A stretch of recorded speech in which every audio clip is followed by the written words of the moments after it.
Hello, everyone. Welcome to Toyeen Talks. Welcome to all our beautiful subscribers. We say thank you so much for staying with us. And if you're new here, we are so happy you find us. Please don't forget to like, subscribe, and hit on the notification bell so you will be notified for more upcoming videos. In the comment section, please no derogatory comments. Thanks for watching. Till I will see you in our next video. Stay safe, stay blessed. I love you all. Bye. A dime in this justice for Mohbad movement. Pearse has paid all the fees. All the last one, I remember the last time I went to Poporiano, the last time they were going to go to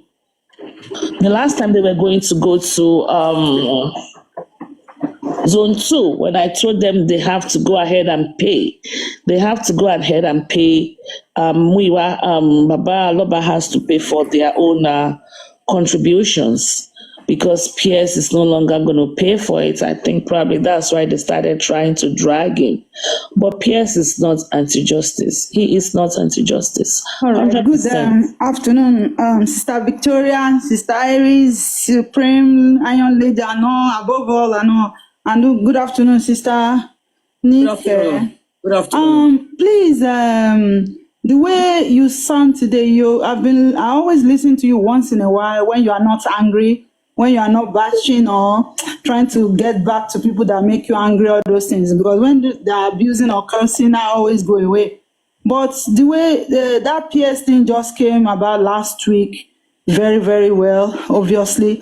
But and when you are responding to that question today, this is the first time I will see you sounding biased. You know, if someone has been giving money and been doing something or has been close to you, calling him or speaking to him daily as your close friend, you know, that kind of thing, doesn't mean that he is anti-justice or not.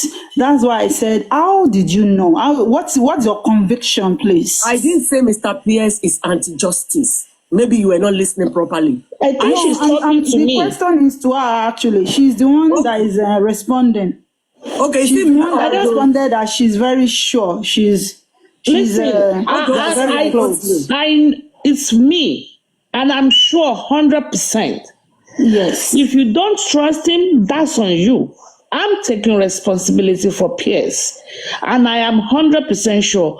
And I have told you, and I'm saying is how we talk. I know what he has done in justice for Mohbad. Just like someone calling me anti-justice, I know what I have done for justice for Mohbad. It's only a stupid human being that will call me anti-justice, and I have been called anti-justice, and I don't give a shit about that. And I know who Pearse is.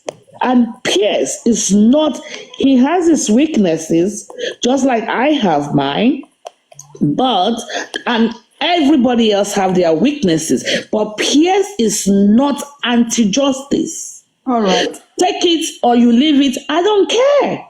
And even if Pearse, let's dissect this even a little further. Even if Pearse is anti-justice and he's giving people money in their inboxes to insult Baba, how and what effect does that have in the court of law?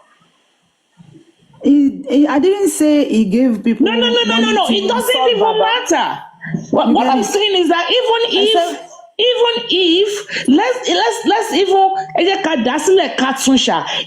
if Pearse is anti-justice, Pearse is 100% not anti-justice. But even if Pearse is anti-justice, what effect does Pearse have? How will that affect what goes on in the court of law? That will affect justice for Mohbad, which we have its own repercussion. You know what I mean? How? How? Thank you. If assuming Pearse is anti-justice and is trying to buy people away from true justice, away from whatever to Wunmi. Not my own is not to Baba or whatever. I mean, just away from the truth. You get it? It will affect. It will affect justice. How you are repeating yourself? How will it affect? Sister Victoria, calm down. Ma. It will affect it in the sense that it will slow it down, and it can. How you are just saying it will slow it. Let's put a lot. Hold on. When is the one that paid for the embalmment? Hold on. Let us assume Adenike is anti-justice, or I am anti-justice, or Pearse is anti-justice. Is it Pearse that is going to argue the case in the presence of the judge? Do you think Comfy is for justice? What is Comfy doing right now that is supporting justice? Because she's dragging people. You are going away. You are derailing. And my own business is not Comfy. You are not getting the logic. I can't reason with you. I'm giving you logic reasoning. I'm giving you logic reasoning. What do you think? Do you think Bukky Jesse is for justice? What is Bukky Jesse doing right now that is giving us justice? If you think Bukky Jesse is for justice, because of the ranting that goes on TikTok. Should I tell you from my perspective? Go ahead. From my perspective, the true justice seeker that are not distracted by maybe they are cursing you or they are taking it personal is just 10%. The 90% has been they've been distracted. They've been they're not making sense. They're not focused. You are not making sense to you because common sense is not common. You are not making sense. Question. Let me ask you a question. You are not making sense. Let me ask you a question. Please. Supri, let me ask you a question. Even if Pearse, somebody, even if Pearse is supposed to be yes, no kind of thing, not going to every other place. Supri, let's ask her a question. Hold on, let's ask her a question. I'm here to ask Supreme question though. I'm not here for Baba. Don't worry. I'm not here for me. So you can't ask me question. I'm just asking for question. That one. I'm asking question about that one specific one that I need to teach. No, let me just say one word. Let me say one word. Don't let us turn into a fracas, please. Exactly. Okay, let me ask question. Tell me our conviction about it so I can reason with her. Hold on, let me ask you a question now. I wasn't fighting with her. I've never spoken with you before. It's okay. Real infinity. Let me ask you one question. Natural, wait. I want to drop. Let me ask real infinity a question. Are you anti-justice or are you for justice?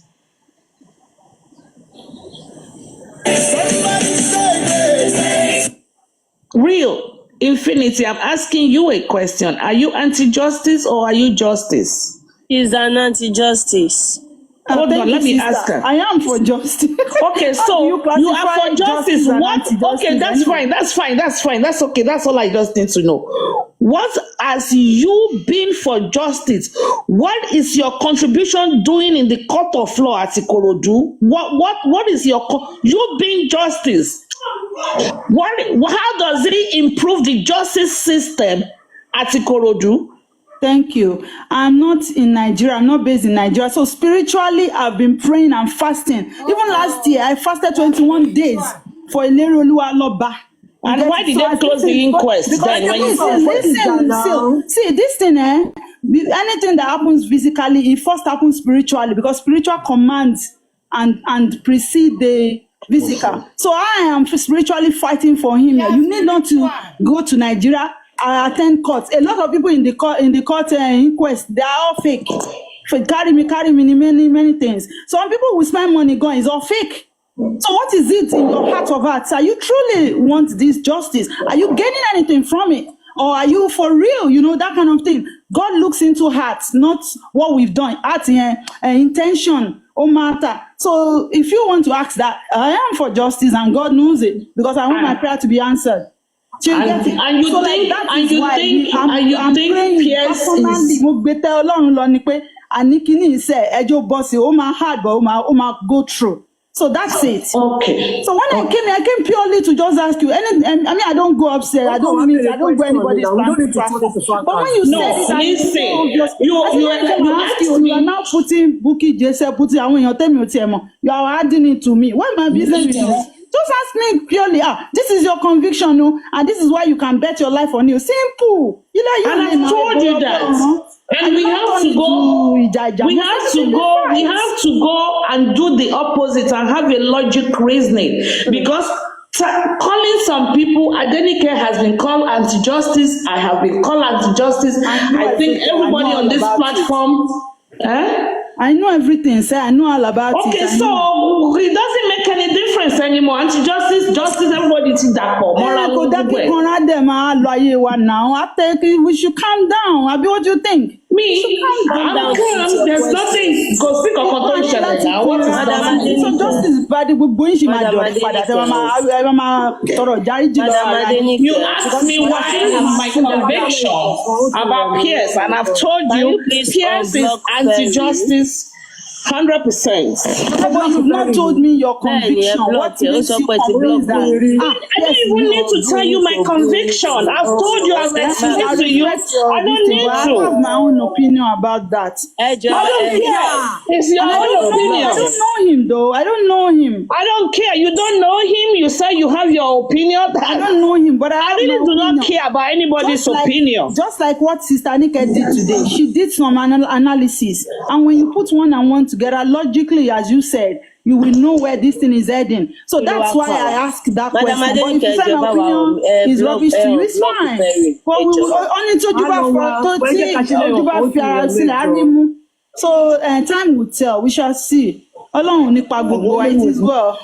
Just saying, all of you have a blessed weekend. That's all I want to know. Thank you. Natural.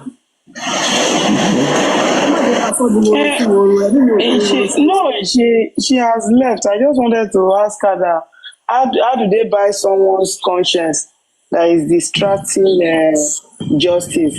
Because for me, I don't know. Yes, so that is what I said.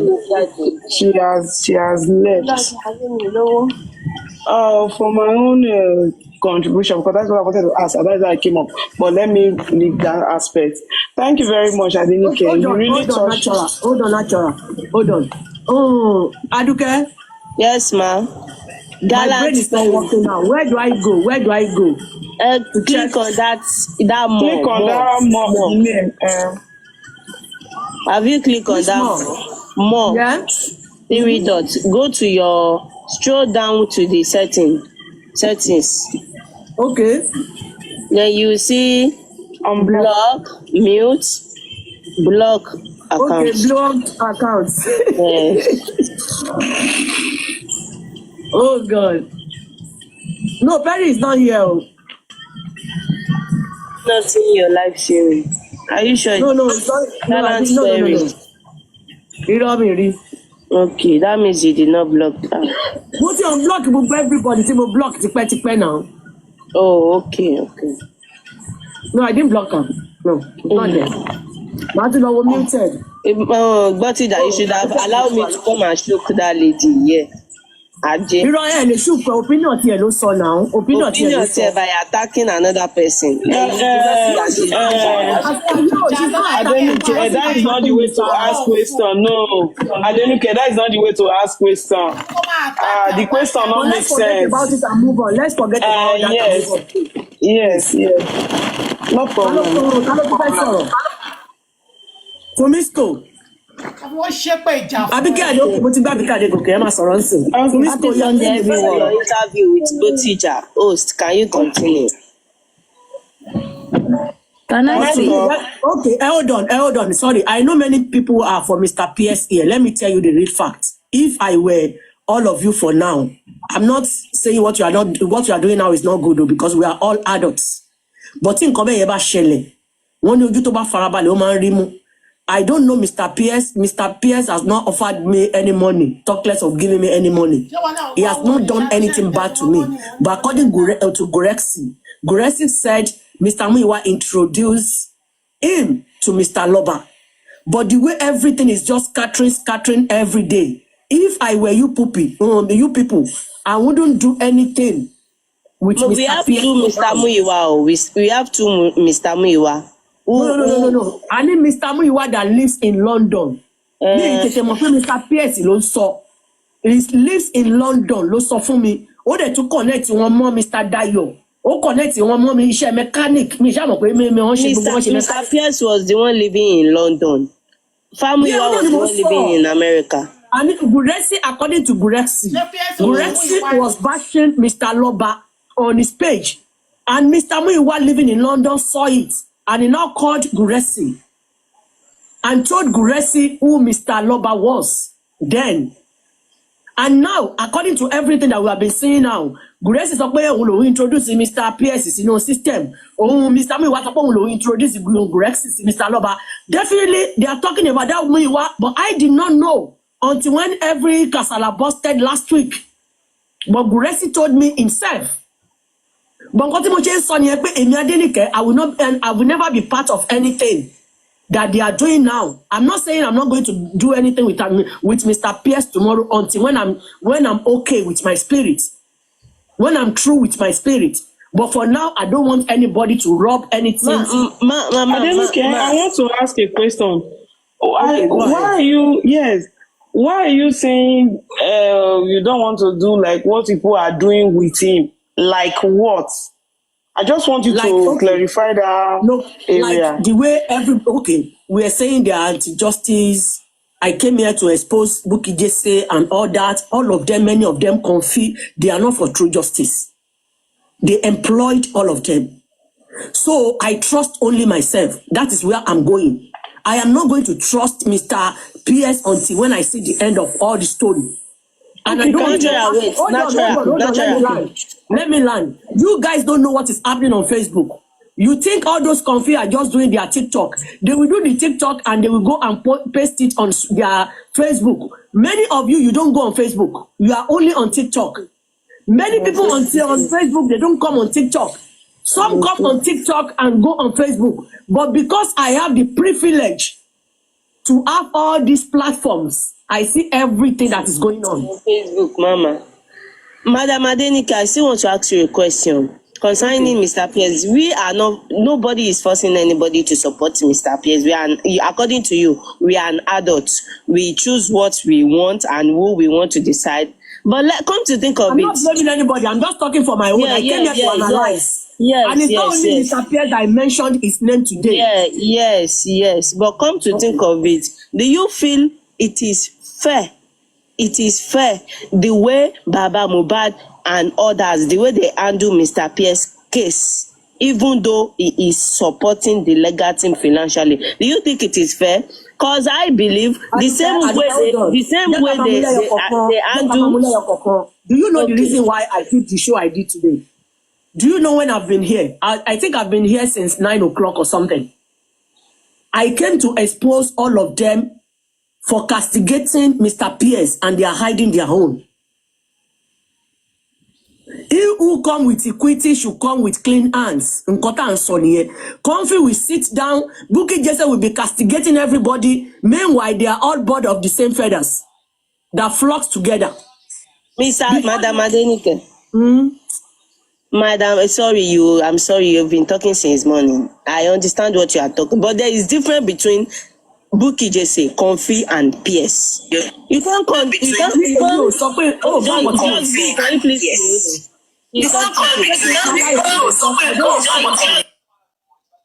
please?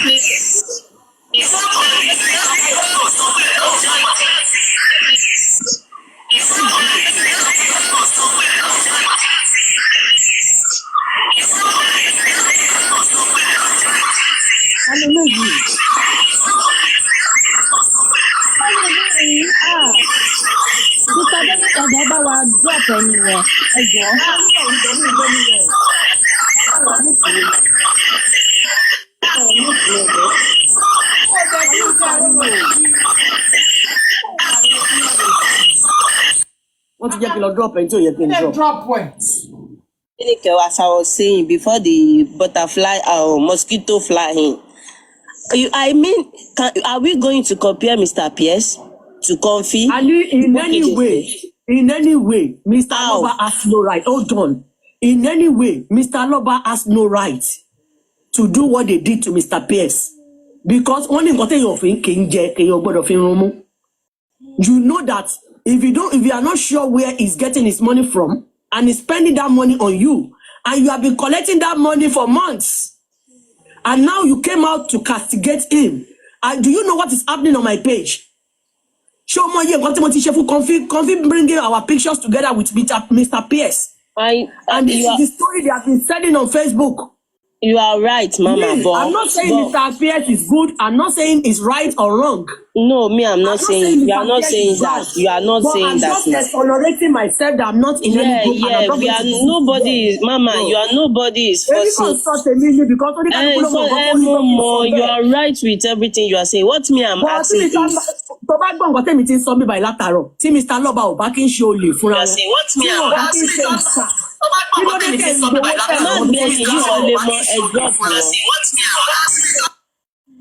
Mama, you so we pay right. But my question is, can we compare Bukky Jesse and Comfy to Mr. Pearse? I said no. Because how can you compare them to Pearse? No. Bukky Jesse tó sọ̀rọ̀ ṣé òun ti sanwó ẹ̀bámẹ́ǹtì àbọ̀ òun ti sanwó DNA tó ní kọ́ lọ ṣe. Adenike, you know, Papariano, somebody has told me, had a fight with me. Papariano is anti-justice. And I said, no, it's not anti-justice. I can do my assessments myself. Everybody have the entitlement to their own opinion and their own assessments. If anybody call me behind the closed doors and say Adenike is anti-justice, I will say no. Adenike, tell me more. With the stuff we have discussed on the phone and your analysis and everything, I will defend you. I will defend you that you are not anti-justice. How can I be anti-justice when I know how many petitions, how many publications I did to support the justice movement? How do you define anti-justice? You know, so Pearse is not anti-justice. I'm not saying he doesn't have his own weaknesses. That is not what I'm talking about. But and I will never say he's one, and I've never said that. So I will continue, and that is, I'm not a loyalist. I'm a factual. I'm very factual. I call it a spade a spade. Okay. If people come to me and say, Papariano is anti-justice, I remember when I first joined the TikTok, I have 4 hosts that told me don't go to Papariano's platform because he is anti-justice. When I listen to him and I do my own critical analysis of him, he is not anti-justice. He's just dynamics. The way he does this thing is very dynamic. He has to cover all bases. So Pearse, I repeat it, I'm not trying to convince anybody to take him or not. Everybody have their own weaknesses, but Pearse is 100% for justice. I will wait when you finish. Okay. Can I come in now, Butija? Yes. Of course. Please, enjoy. Again, when we argue or we shout, I am somebody that is very busy. If you know what I'm talking about, you will understand me. Once you start arguing, pariwo, I will be feeling it within me. I don't have that strength. Even the one I did today now, I can't wait to just submit my Ibitiba Shedeke can submit it because Otiremi, number 1. Then number 2, the reason why I'm exposing everybody now, there is no point kí kan fi jókòó kó máa gbowó kó jẹ́ pé iṣẹ́ tó ń ṣe fún Naira Marley ló ń gbowó ẹ̀. Òun àti ọ̀gá ẹ̀ tó máa ń ràn wá pé kó lọ máa cut gbogbo fídíò. You Comfy is a snitch. Ó wá ń lo opportunity yẹn, ó wò pé bóyá bàbá òun ló dá TikTok sílẹ̀. Ó wá fẹ́ wò pé anybody lòun lè máa sọ̀rọ̀ sí anyhow. Ẹ̀mí ẹ̀ ò gbé. For Comfy, only he who comes with equity should come with clean hands. Comfy is as guilty as every single person that have been obstructing this justice since last year. Let us call a spade a spade. What is good for the goose is good for the gander. If you know you are a thief, just because you have not been caught, you can't be coming out and be calling people a thief. It's not fair.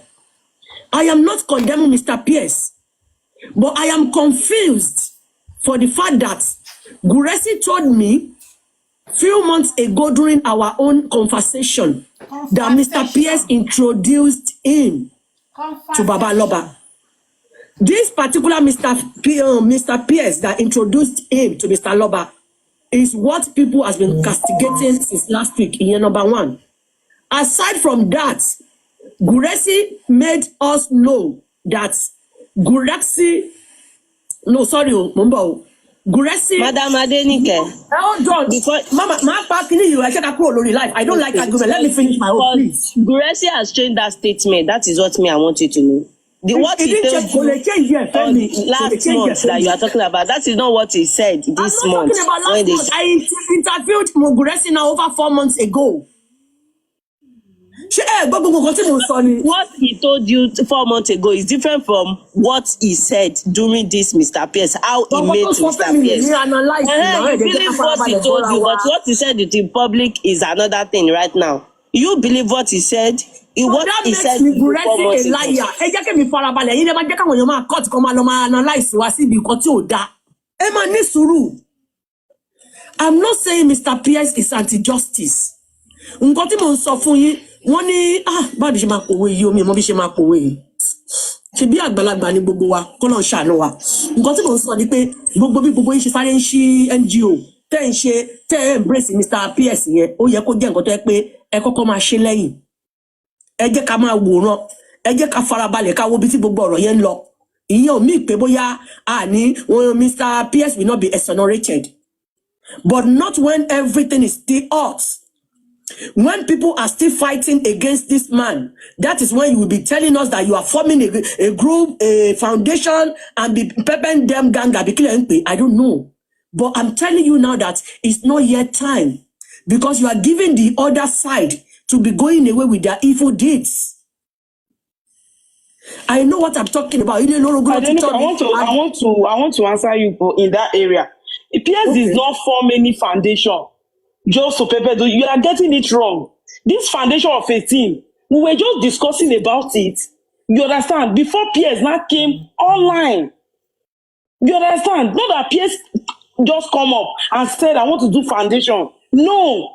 I don't want people to get this part wrong. Let's forget about the foundation. Let's remove the foundation. Because the way Adenike is saying the foundation. Natural. Madam Adenike. Can you guys listen and let me read something for you? Please. Okay. Let me read it. Now somebody is asking that Adenike, have you received money? I don't know if you people are thinking. To the host. There is a particular man. Baba yenu e man bi mi. Me de fe bu won le bu ara. Let me see, maybe the post is still there. What I go to you. Peter call Baba man, you know. Yes. Oh, I sent that post to Botija this morning. Oh, it's not there anymore. See? No. Okay, let me check his page. EPI. If you know this man on Facebook, EPI Universal Blog, I don't know why somebody can be EPI used to be on TikTok too now. TikTok, live page. You need to know how this man portray He's an anti-justice too. Magbo. So, we are we're seeking for true justice, but we don't have the patience. We are not doing it right. We are making it look like as if we are anti-justice ourselves. We are not proving the work that we're doing right. Ní sùúrù yẹ gbogbo nǹkan kọ́ lè yan fracalize. Àwọn fracas yẹn máa ń tọ́jú ẹ̀dọ́jọ́ wájú ni. Mo báwọn èèyàn ṣe ń ba yé àwọn ọ̀tá èèyàn jẹ lórí social media. This man said this morning, I saw it in the middle of the night and I sent it to Botija. Happy weekend to all true justice seekers all over the world. I'm talking about the honest and sincere ones that are still left. I'm not talking to you, the shameless ones like those taking money from justice destroyers. Yes, we now have two main groups of anti-justice. The popular ones, two main groups of anti-justice. The popular ones are the anti-justice AJ, headed by the Black Widow. They are not as deceptive as the justice destroyers because they are very plain and doesn't conceal who they are and where they belong. But the justice destroyers group are more dangerous because they camouflage themselves as justice seekers and mingle with justice seekers. And this makes it difficult for people, especially those who are new in justice for Mohbad, to easily identify or detect them. Such people claim to be for justice, but are not totally for justice because they are only after personal interests and benefits. And when they no longer get the benefits, which could be attentions, monetary gain, recognition, acceptance, and etc., they become offended and try every possible means to hinder or destroy justice. There are people who believe if they can't have it, none else could have it. They are the ones with the mindset that if they are not given the opportunity to be close to Mohbad's dad or be among the advisory council, nobody else should be given that opportunity. And when such people are removed from the group or group is dissolved due to some abnormal behaviors or activities, they become very bitter and spiteful towards Mohbad's dad and still start painting in black. The number one example of such person is one Lady Aries. If I did not post it to Lady Aries, she won't know what is going on Facebook. And you yourself now, you said this man is anti-justice. And this water, this fracas. Madam Adenike. Madam Adenike. Botija needs to know. Madam Adenike, according to what you just read for us. According to what you just read for us. This man said we are tagging Baba Mohbad black.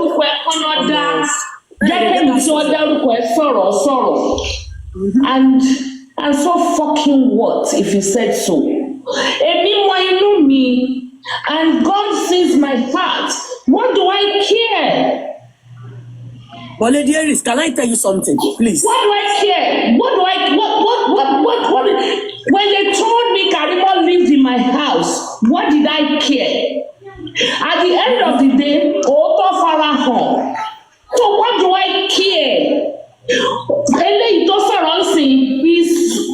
She is stupid.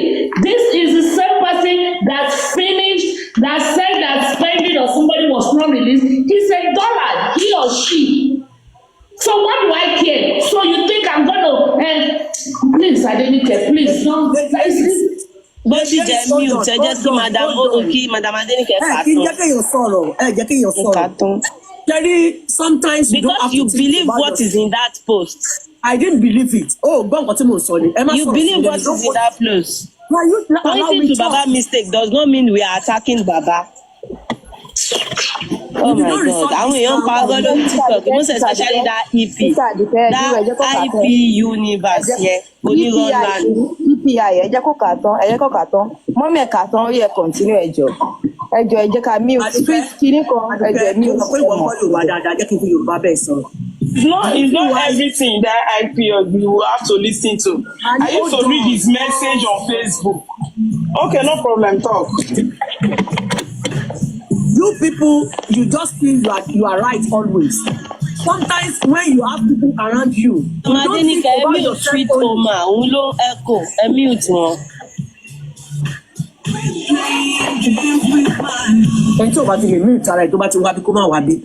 Sherry, I know what I'm talking about. You might understand Yoruba. you might be able to speak Yoruba, but you might not understand Yoruba language. The reason why I'm saying this, that sometimes when you are dealing with people, you have to think about people around you. Sometimes, me, I have things that I do on social media, and these people are tagging my name with everything on social media. I've never collected money, and I know Aries doesn't collect money from anybody. And the reason why I'm saying this, that let us apply caution to everything that we are doing, because these people are selling false narratives on Facebook. This man attack here on a daily basis, but he's not ready to listen. But if we do it with spread the news to the world, to educate people. Everything is not fight, drag. We won't be able to understand one another. Okay, they know Aries with me now. They know Ariel. They know me with Kumisco. They know me with actually. They know me with Ayofe. And Ayofe is pure among us. And no, sorry, let me say, okay, I am not pure among all of you. I'm doing something that is bad.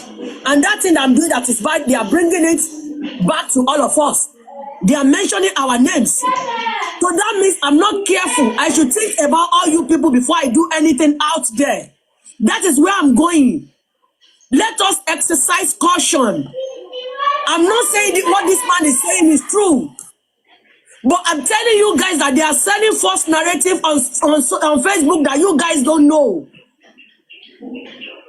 You don't have to be thinking about your own self alone. I don't care. What about people around you?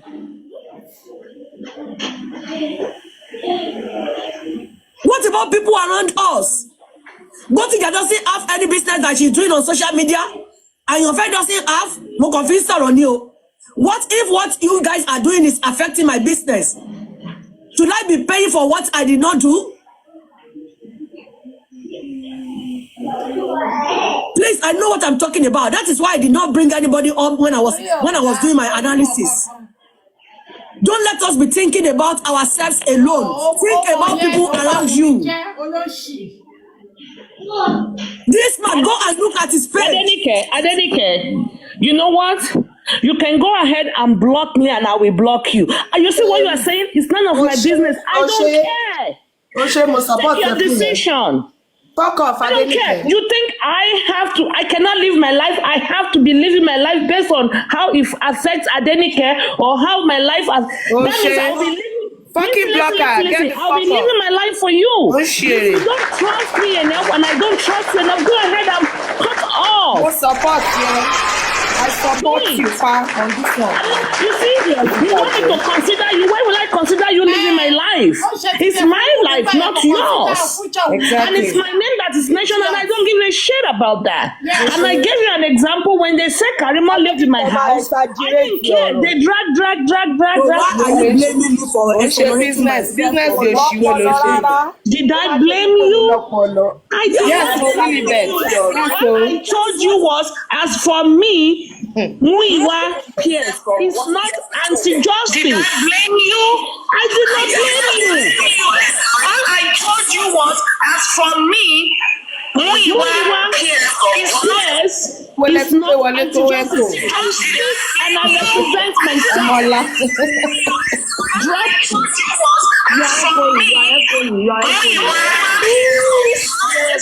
It's not anti-justice.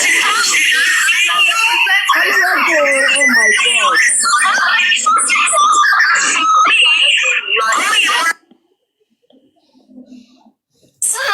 Bukky just saw the boy where he help you. Oh yes, sorry. Okay.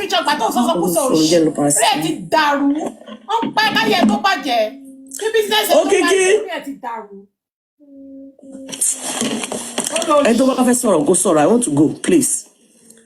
As far as I am concerned, as far as me and my household, we shall serve the Lord. I don't care what somebody else does. Okay. As far as I am concerned, I talked to Pearse and I know his position. And he is not anti-justice. That's all I'm saying. I don't, you can make your decision. You can do whatever you want. You know, I always let people do whatever they want to do. I cannot consider you. I'm very sorry. You take your own action by yourself. Consider you for what? Because of you, I should stay away from Pearse. I'm not going to do that. No, don't put words into my mouth. I'm not saying you said so. I'm not saying you said so. I'm just using that as an illustration. I can't consider you for anything.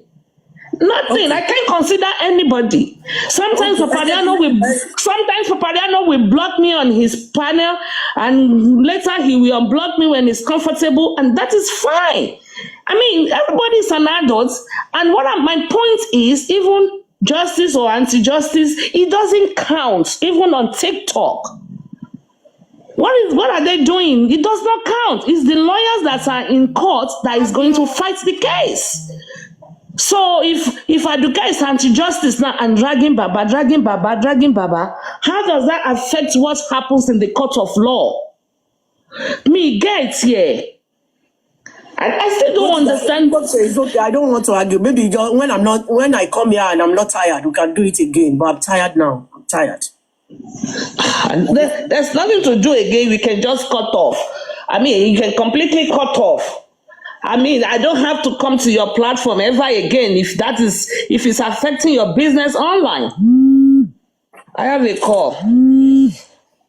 No problem. Hello? Nonsense, business. Oh, but ayé èèyàn kan tó ń bàjẹ́ ń báyọ̀. Fọlákẹ́mi Ibrahim. Business o, pẹ̀lẹ́ kí ló ń tà? Adenike onírẹsì. Ṣé Wùmí ṣe pa ọkọ ẹni wọn náà ṣe pa ọkọ ni? Bẹ́ẹ̀ni sáwọn wo lè ṣì? Ta ló ń búlì wùn lórí yóò ti di àwòrán ó tọ̀rọ̀ máa ń korò lẹ́nu ni? Báwo ni Mohbad ṣe kú? Ta ló pa Mohbad? Lọ́bẹ̀rẹ̀ lọ́wọ́ ìyá lápò ìyá ẹ̀. Wọ́n ṣe not homicide. Homicide kọ́. Oh, she not the one. According to you guys, orí yín ti burú. Torí ẹ̀yin ṣe kí ló kéèyàn sọ̀rọ̀. Ẹ̀yin ẹni òfò ẹni àdánù. Gbọ́gbọ́n ẹni òfò tá ló ń kọra mọ́. Tá ló ń kọra mọ́. Tá ló kó bá ẹ. Wọ́n sì kọra fún wèrè. Ó ti mọ̀ pé kò lè kọra mẹ́rin tí àwọn fẹ́ máa kọra mọ́ olóṣèlú. Kó lọ sùn. Ó wà lórí live show láti 9 o'clock. Ẹjọ́ ẹ ká. Wọ́n máa consider ẹ̀ kí ló ń tà. Ara ìṣiṣẹ́ ìfòrè.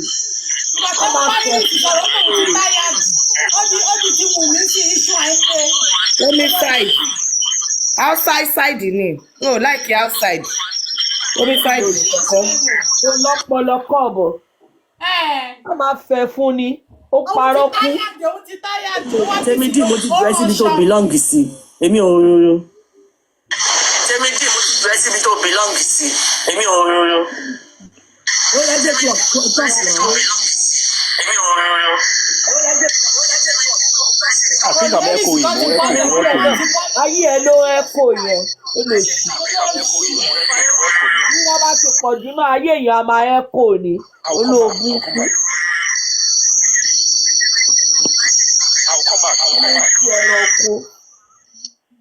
Ó dẹ̀ ń kọ́ra òṣì. Alistic, are you there? Amen. Amen. Is Amen there? Báyọ̀ wá pa kínní, orí ẹ̀ ti dàrú. Òṣì ló ń ṣe náà. Ìwọ́n ń ṣe business. Are you there? Táwọn kan ṣe ó wà fẹ́ business. Kí ló ń tà? Ó ń tà rẹ̀ sí. Wọ́n ṣe kọ́ fáwọn ọmọ sunkún òṣì kiri. Àṣọ́rọ̀ lè. If you know what I am made of, you won't say what you are saying. Wọ́n ní ká wicked lady. Ó máa ti máa fi jẹ́ ó ṣì dànù. Me, my food is not on social media. Ẹ̀yin elébi, ẹ̀yin tẹ́ fi gbogbo ìgbésí ayé sórí social media lè sọ yẹn fún. Ayé ẹ ló burú. No. Ayé ò sí lórí social media tó wà bẹ́ẹ̀ láti 9 o'clock látàárọ̀. Oúnjẹ ò sí lórí social media. Èmi fún yàn, afúnimọ́sí lè gúnlẹ̀ mi lórí social media. How is it affecting you? Kò sórí oúnjẹ tèmi lórí social media. Báwo ló ṣe affect yẹ? Kí ló ń ké fún? Business issue ló ń ṣe. Wọ́n ti ń dé àwọn ẹ̀yà àdánù. Mo fẹ́ bẹ̀ yín ẹ̀yà àti Davis ẹ má fà á lọ tó yẹ kó lè tó. Ẹ kú wájú o, ẹ kú àtàárọ̀, happy Sunday o, ẹ káàbọ̀ yìí. Nǹkan tí mi try láti sọ ni pé ẹni tó ní owó oúnjẹ òun ò sí lórí social media kí ló wá ń jà tó wá fi fẹ́ di ayé bàbá jẹ́ ní oníṣòríire olórí burúkú ó lóun fún yàn ló jẹ ìwé ni àdánù ẹnu òfò olórí burúkú alápá má kí ló wá ṣiṣẹ́. defend business ẹ̀ fún ìgbà tó ń jẹ òsì lórí social media. kí ló wá lórí social media tó ń jẹ òbá sí lórí social media aláyé bàjẹ́ aláyé rírun. kọfí ṣépè fún ọmọ ẹ ó wá bọ́ síta òun sọ̀rọ̀ olórí burúkú gbogbo eléyìí tẹ̀ kí ṣe fún ọmọ Wùnmí àti Liam for over how many months. how many months. ṣé ìyá kọ̀ọ̀kan ló bí Wùnmí. bó ṣe ń rí ṣé náà ìyá kọ̀ọ̀kan ló bí Wùnmí. olóhùn iṣẹ́ oníṣẹ́ tó bá níṣẹ́ ò ní máa ṣe òṣì lórí social media. iṣẹ́ wo ló ní. kò iṣẹ́ wo náà ní. iṣẹ́ ló ní lójókòó sórí kíní látàárọ̀. ẹni àìjírí ẹni àìjíkò. gbogbo àwọn ẹgbẹ́ ẹ̀ ti lọ church ó ti dé. yáyé ẹ̀ máa bàjẹ́ ní oníṣoríire. Holy Spirit níbo nìyẹn ṣé wọ́n mọ Holy Spirit devil spirit ló wà evil spirit ló wà lórí. gbogbo àwọn ẹgbẹ́ ẹ̀ ti lọ sí church ó ti dé. wọ́n lọ sí church ó ojú kan tó jókòó sí náà ló wà yẹn. ẹ jókòó síbẹ̀ ìwọ níṣẹ́ tó bá ní kọ̀ọ̀kì àwọn èèyàn tó ní kọ̀ọ̀kì tó ṣe wọ́n wá sórí burúkú bẹ́ẹ̀ ṣe ń ṣe lórí social media olórí burúkú olòṣì aláyé bàjẹ́ aláyé rírun aláyé pokúlùmùṣù òní ṣoríire òní nípa ti ṣe òní rọ́dọ̀ gbègbà bó ṣe bẹ̀rẹ̀ sí í pa àwọn kan lápọ̀ kọjá ayé yẹn ẹ̀yà ẹgbẹ́ apọmọjayé ẹ̀yin olórí burúkú olòṣì ayé ẹ̀ máa bàjẹ́ ni ayé ẹ̀ máa rún regerege òní ṣoríire Faruku wá sọ kú tó kọkọ ẹ. ó dàbí pé ṣé ó ń gbọ́ yín ní ilé ọ̀dà ṣáàjì ni. ó pọkọ tiẹ̀ fún wa olòṣì olórí ibùdó olórí burúkú wá bú nǹkan tó pọkọ ẹ jáde mú jáde olóṣì àwọn olórí burúkú àwọn àjẹ́ burúkú. ó tọ kándù méje síbi àwọn wo ló tọ kándù lé lórí. ó tọ́ fórí ara ẹ ni ó padà sí ẹ lórí ni. kí ni wèrè ẹ mọ̀ pé òun ní bísínẹ́sì. kándù wèrè ojú ẹ ni wọ́n ní ṣe fọ́kù ẹ̀. kó gbé lọ sẹ́gbẹ̀ẹ́ fáànù kó tó máa gbé fáànù máa pa kándù ẹ̀ dànù kó gbé fáànù lọ sẹ́gbẹ̀ẹ́ fáànù. ojú ẹ ni wọ́n ní ṣe fọ́kù ẹ̀ olórí burúkú olórí burúkú wẹrẹ. ó ní kó máa kọ káwọn máa consider ara àwọn yìí consider Wùmí orí kí orí sì sọ fún ẹ ló sọ fún ẹ yẹn. ayé yìí máa bàjẹ́ ni bẹ́ẹ̀ ṣe ní kí nǹkan ṣọmọ yẹn yìí nìkan máa ṣe tìrantìran ẹ̀yin èèyàn burúkú ẹni òfò ayé ẹ ti pokúlùmùṣù bísínẹ́sì wo ni wèrè ẹ ń ṣe gbé síta kó jẹ́ kárí olóṣì olórí òfò aláyé òfò kò ní dáa fún ẹ kò ní yẹ tọmọtọmọ olóṣì olórí burúkú ó wá sọ̀rọ̀ ó ń sọ pé àwọn kan apọ̀ kọjá látàárọ̀ kí ni kókó nǹkan tó mú tó sọ látàárọ̀ kí ló ní ṣe láti 9 o'clock tó ti wà bẹ́ẹ̀ látàárọ̀ láyé bàjẹ́ aláìnójútì ó yẹ gbogbo àwọn ẹgbẹ́ ẹ̀ ò lọ ṣọ́ọ̀ṣì ò lọ mọ́ kúrò ní ìyá òṣì àwọn ẹni ìbàjẹ́ wọn tó ṣe pé bàjẹ́ wà nù ayé wọn. ó ń pe Holy Spirit kò ń jáwọ́ Holy Spirit kò ń jáwọ́ gbé ní ẹ̀ ní èṣù ní ẹ̀ Holy Spirit ti sá fún yín tipẹ́tipẹ́ ẹ̀yà máa ṣe bí ẹ̀ nífẹ̀ẹ́ kí bí wá sọ́dọ̀ yín ẹ̀ mọ̀ ń pè nǹkan tẹ́ bá ṣe òun lẹ máa gbà. àríṣe la àríkà ní bàbá ìrègùn gbogbo nǹkan tẹ́ ṣe báyìí lẹ máa gbà ẹ máa gbà in multiple folds. ẹ̀yin èèyàn burúkú ẹni àdánù ẹ̀yin òfò orí ẹ̀ burú lọ́rùn ẹ̀ kí ló tẹ̀ jẹ́ ká gbọ́ mọ́ olóṣì olórí burúkú wèrè. ẹ sọ̀rọ̀ tán ni mo ṣe ń lò ẹ̀. ó ti sọ̀rọ̀ tán. mo ti sọ̀rọ̀ tán mo ní mo fẹ́ kẹ́yìn sọ̀rọ̀ tán ni mo ṣe lú ẹ̀. ó kẹ́kọ̀ọ́ lè gbọ́. ẹ jẹ́ yìí sókè padà. olórí burúkú ká máa fún lésì ni tó bá ṣe ń sọ ká máa fún lésì. mo gbádùn bí Eris ti ṣe sọ fún pé yìí lọ́wọ́. Madam Adenike, please, ma. I believe you have Supreme's number. It would have been better if you had called her to tell her what you saw and it would have been better because àárín yóò ní ajá túkálẹ̀ màmá ní ẹnu yóò ní ṣọ̀kan. What I'm saying here is general.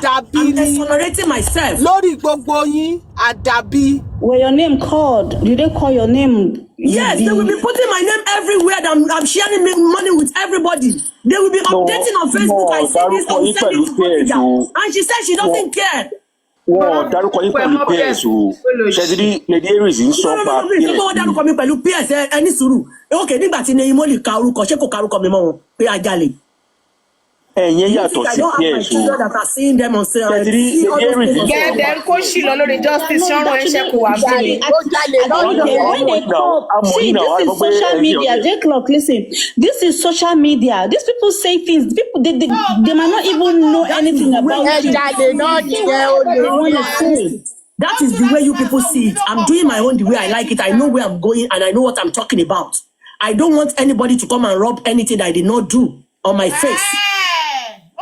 I did not start from this justice for Mohbad. So I want to go back to my old people. If my new people are not going to understand me. Okay, so now, hold on, realistic. I spoke here for almost 5 hours. Why are they taking only Pearse conversation you serious? Go explain tire. Have they not been enjoying what I've been saying since morning?